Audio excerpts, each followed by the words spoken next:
Ayan, halos 2:30 na. Nagising kami. Ay, wala palang mineral water. Bibili muna kaming mineral water. Tapos kukuha kaming ulam sa kabila. Sa papa ni Angie.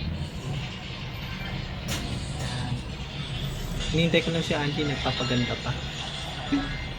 Kasi lalabas kami. Hindi, wala daw siyang sunblock. Ayaw magpainit. Eh, nakamotor lang kami. Kaya hinihintay natin si Angie. Ayun yung bahay namin.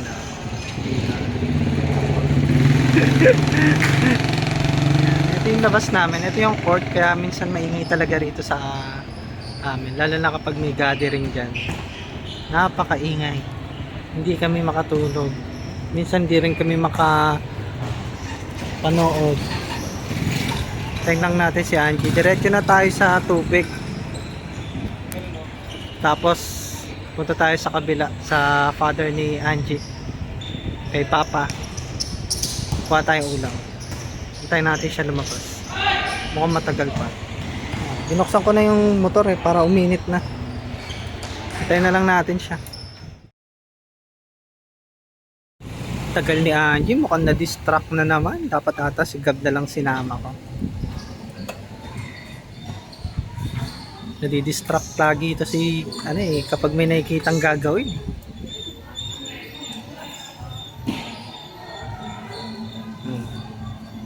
Yan na siya. Dala-dala yung hindi, naglinis pa muna. So mga 15 minutes pa bago tayo makaalis, guys.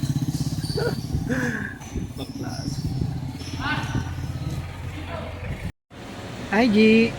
Yan, nandito na kami sa mineral water. Half day lang pala sila pag linggo. Banda to sa San Antonio sa likod. Pero doon pa rin ang niyan sa Talon Park. Etong gate na to. Ang ganda ni Mami. Pakita mo naman yung buhok mo. Ay. Init-init. Bagong kulay ang buhok niyan. And guys, nandito na tayo sa kabila sa may bandang Periwinkle. Talon 4. Ayan. Dito nakatira yung father ni Angie. Si Papa. Yan.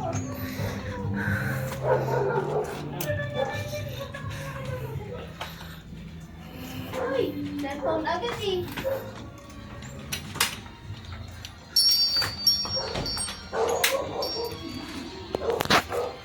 Init.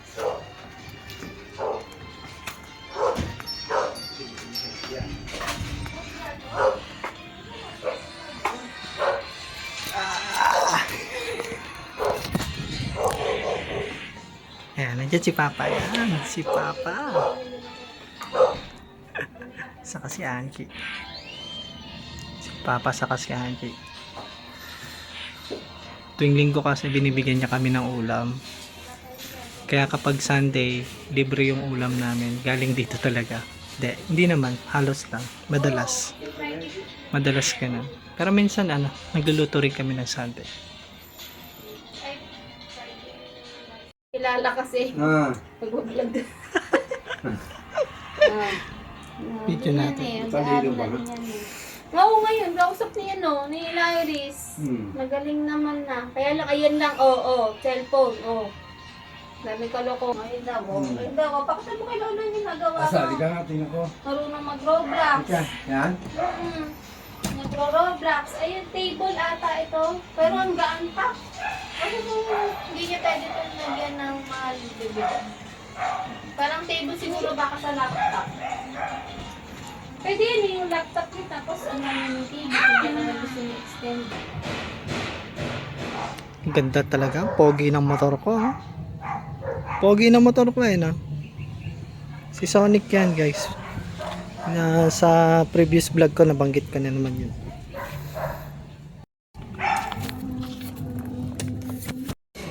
Ayan guys, kakauwi lang namin ng init sa labas. Galing sa kabila. Si Mami pawis na rin. Kasi pag ni ate, naggawa sa labas. Ngayon pa lang kami magkakape. Anong oras na? 3:30 na. Nakasimangot yung lalaki namin kasi nautusan. Nautusan daw siya. Hi Gab. Ayun, kape muna tayo. With mami. Ang muscle ko dito. No? Labas mo nga, muscle mo. Hindi mataba tignan pag itong sandal. Kailangan na namin patuloyan si Gab. Ayun si Gab, ah. Sabi ni Papa sa ospital ka. Sa ospital na. Oo nga, sabi ko nga sa ospital. Ah, maganda talaga pag. Saka maganda yung cut. Sabi ko nga, sige Papa, yung nag-libre yung kasi yung sa libre dad, mga estudyante yon, mga nag-aaral pa lang. Diba? Kasama yun sa training nila. Si Iris din daw, papatuloy. Oh, ang ganda nila Iris. Ang ganda talaga nila Iris, no? Ayun na, parang may brown, no? Ha? Ah, Yung flashlight. Ilaw na. Walang flashlight. meron to. Yan. Oh, yan, oh, sunog, oh. Nasusunog Pero eh. mainit din talaga. Hindi, ayun o, nasusunog o. Ayun o, kita mo? Oo. Ayun o, sunog o. Look. Ayan yung naamoy ko. Mainit. Araw pa. Mamaya, Wala na, mamaya ako busted na maano yan. Ha? Busted na o. Sira yung saksako natin eh. Simula Bago na pa siya. man din yan. Mahal pa man din yan. Parang natutusta yung ano. Sabi ko, ba't Ito ang yan, cute? dito yan Parang eh, oh. amoy plastic. Eh, ito lang ang nakasaksak yan. Isa lang lagi nakasaksak yan. Rice cooker, tsaka yung camera. Rice cooker lang saka yung camera. Ito lang.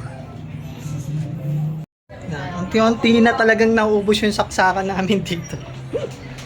Charlie! Halos lahat nasusunugan. Luma na kasi masyado yung mga saksakan. Saka hindi maganda. No, G? Una naming naanuhan dyan dun, no, sa may ano. Dyan, yung saksakan dyan. Yan. Tapos pati sa rep, sa taas, sa sala, lahat na. Ayun nga, bigla kami napalinis sa bahay. Hindi pa pa general cleaning kasi pupunta yung may-ari. Pupunta yung may-ari dahil nga dun sa nireport namin na ano, mga outlet, i-check daw ng ano, electrician. Kaya naririnig niya sa taas si Loki yun sa kasi ko. Inintay na lang namin. Ayan guys, napa-general cleaning kami.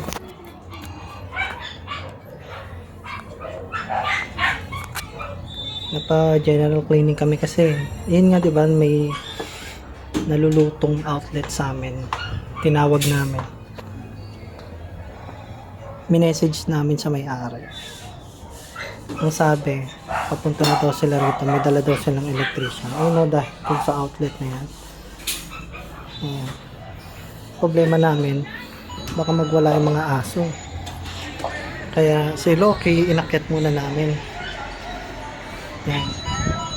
Tapos si Angie, yun, napalinis sa labas. Yun yung napalinis si Angie sa labas. Kinuskus niya lang. Si ate, bagong ligo lang yan. Pagod-pagod agad. Nasa taas si Loki saka si Coco. Kasi sigurado, sila lang naman maingay na aso namin. Na kapag merong bisita is sila lang talaga yung tumatawag. Titingnan pa natin yung reaction ng may-ari pag nakita nila si Charlie. Yan. Tingnan natin mamaya, guys. O kayo, baka sayang din eh na.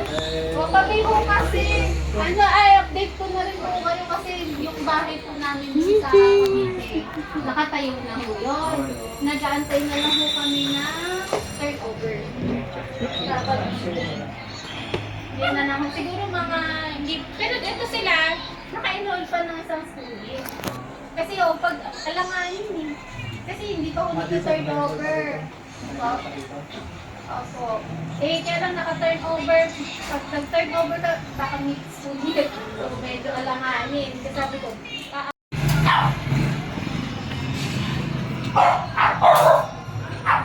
Kasama niyo po si ano, Mrs. no? Hindi na eh. Kanina. Kanina. ay, siya yung tumawag eh, si ate. Siya po yung tumawag. Ito yung boss yung doorbell. Doorbell lang po. Ayun. Nilagyan din ng Sa ano yan? Sa Shopee. Shopee ba yan? Sige po.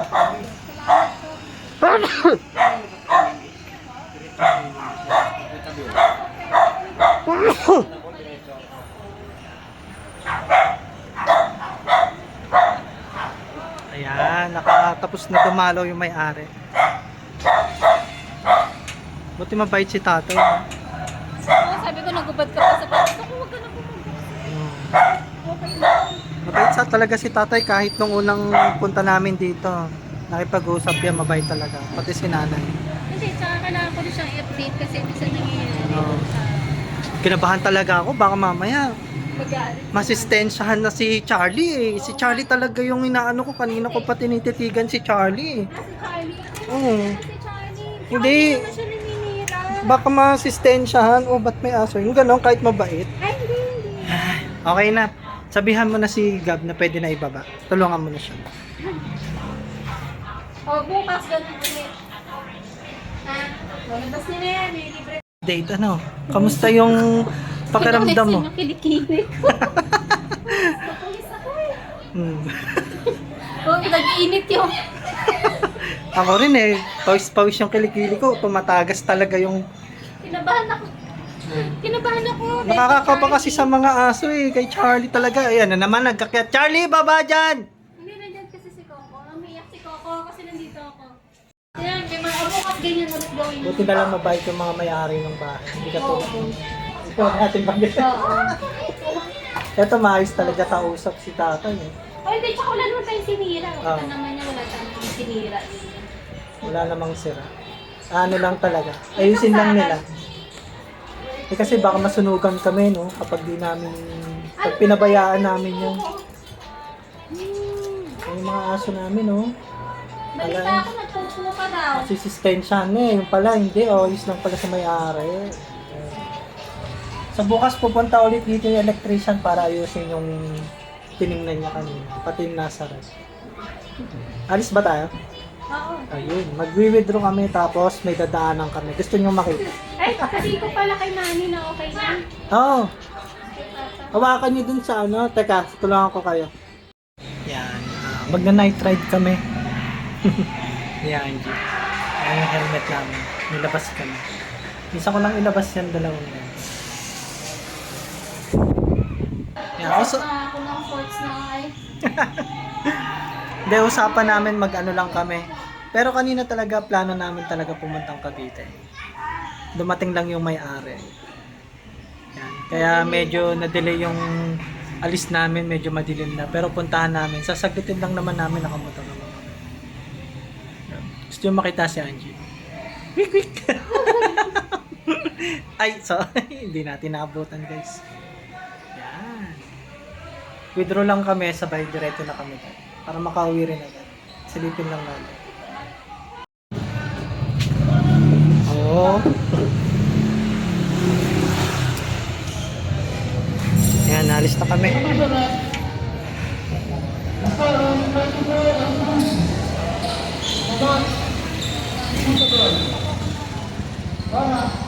Yan siya sabi kong maingay. Minsan talaga maingay dyan.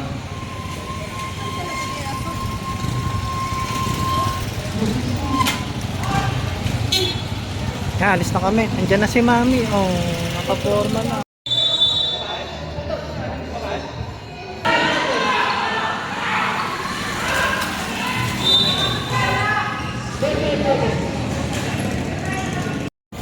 Ayan guys. Hinintay, magwi-withdraw lang si Angie. Dito sa 7-Eleven. I-withdraw lang siya dyan. Tapos diretso na kami ng Cavite. Mukhang maaga-aga pa naman. Feeling ko makakapunta pa kami doon. Makakabot pa, medyo maliwanag pa. Pag nakapunta kami doon sa Cavite. Feeling ko lang ha. Tayo lang natin si Angie nag-withdraw.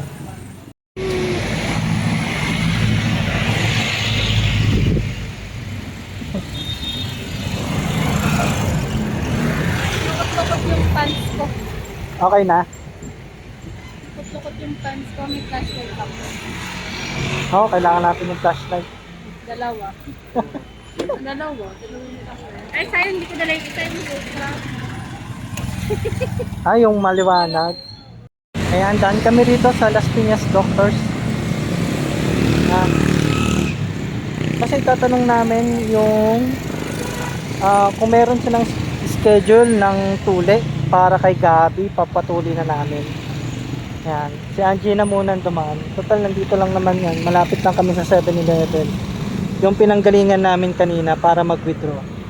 Yan, pagtawid. Yan, hindi na si Angie. Sa loob niyan. Sana meron para mapatuloy na namin si Gabi.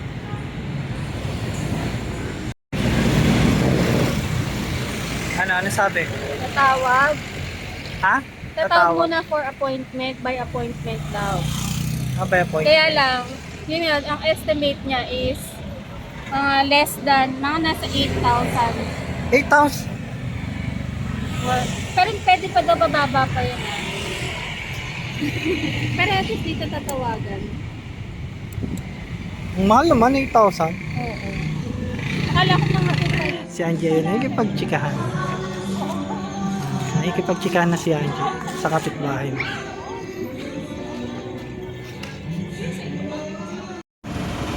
Winsin mo, pagpipicture ka. Hindi picture. Yan, nasa Cavite na kami. 7-Eleven. Ito yung dinaanan namin dito sa Cavite. 7-Eleven. Merienda ka muna kami.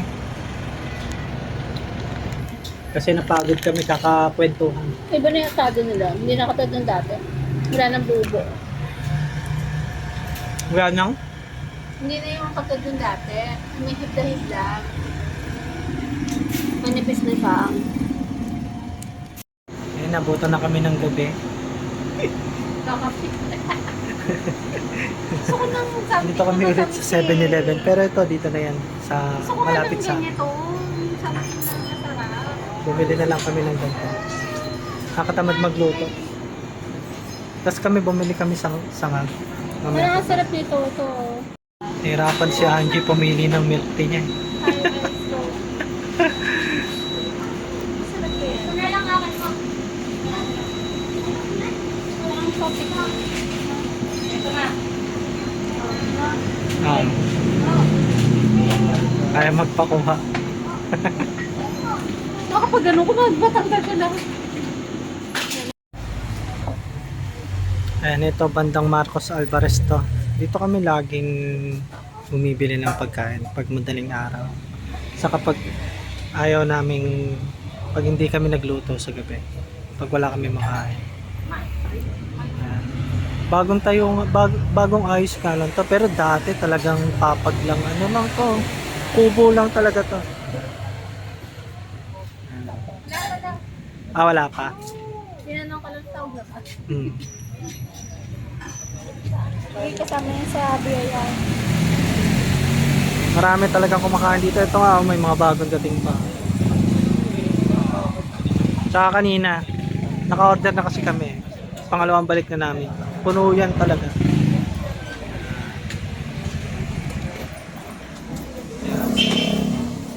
Ay, 11 o'clock na. Kakain na kami. Kunwari, kakain na kami. Hindi, kakain na talaga kami. Gutom na kami eh. Kasi alam ko bakit maganda rin yung daddy kasi tingnan mo naglipat tayo.